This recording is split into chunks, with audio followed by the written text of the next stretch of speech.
ikki puti shalaqshib ketguncha o'ynagan Periya dam olish vaqti to'shib Singapurga qaytib ketadi. Periya bilan Lazarov bir axborot shirkatida ishlaydigan bo'lib, boshlig'i ularni chaqirib, "Sizlar ishga 3 kun kechikib keldinglar.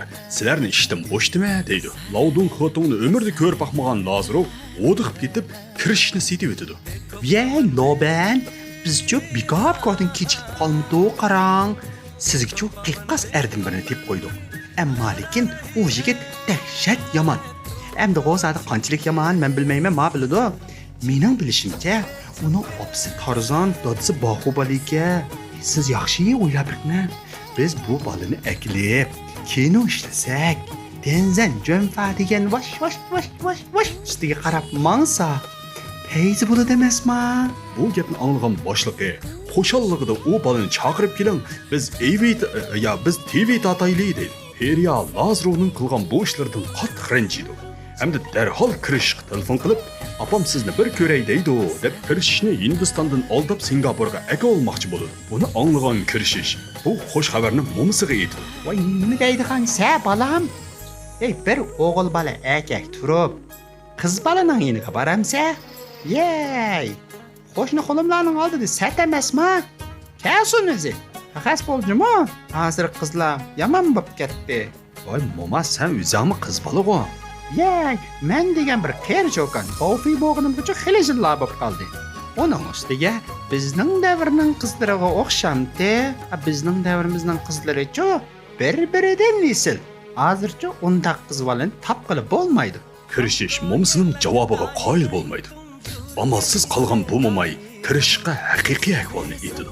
Amaliyotda kirishning dadisi tirishish, tug'ma ahli kamchuk bo'lib, bechora momay ming bir taslikda cho'ng qilib o'ylab qo'ygan edi. Bir kuni tirishish ayol bilan o'rmonlikda bir ishlarni qilayotganda bir lanjingling to'satdan paydo bo'lib qoladi.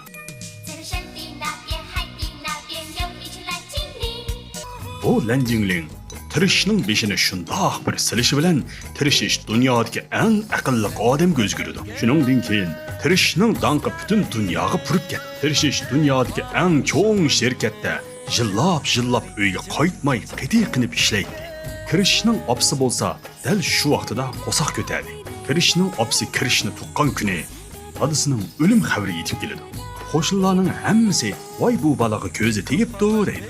Mana sen mi dadangdek intayin aqlliq bola oldun? Hamda bu kuchtingir yereğin dadangni tatmadı, kimni tatdı bilmedim. Lekin senin mi aqibating dadangdek bo'lib qolmisan deyman-ku balam.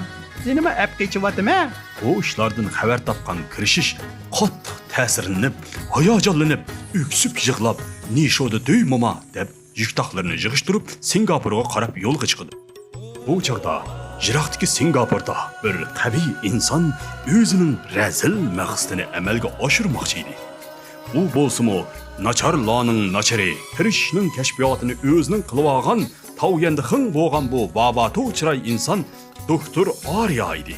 U tirishning yasagan kelgusini ko'ra oladigan mashinasi bilan dunyoni bo'ysundirish maqsadiga yetmoqchi edi. Do'stingizga yondan bayona tavsiya qilishni unutmangchi.